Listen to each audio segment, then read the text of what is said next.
our beloved, kind, and very supportive in all aspects, our principal, Sir Marciano B. Cruz Jr., to the two equally competent assistant principals, Dr. Cherilyn R. Goyena for Senior High School, Dr. Joselito G. Milan, for Operation and Learner Support, and the OIC of the Junior High School for Academics.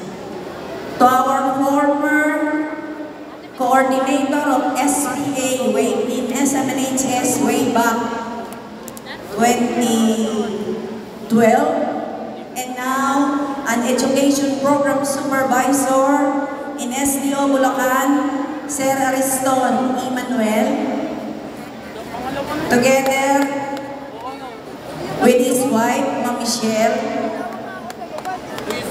and to all the parents who are proudly witnessing the talents of their children, a pleasant afternoon to all of you.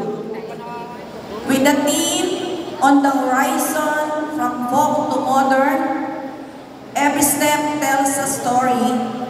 I am honored to present to you the objectives of this recital.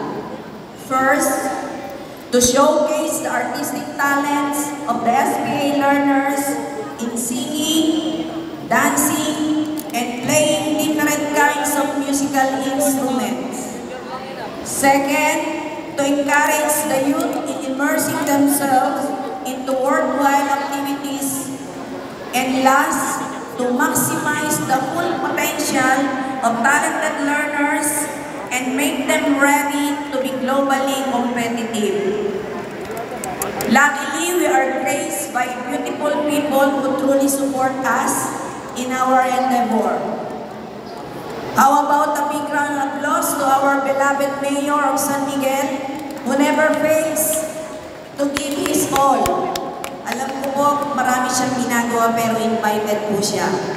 Basta para sa SMNHS, salamat po Mayor sa pagkakataon na binigay sa amin para magamit ang gymnasium na ito na kung saan komportable ang lahat. Tama po ba?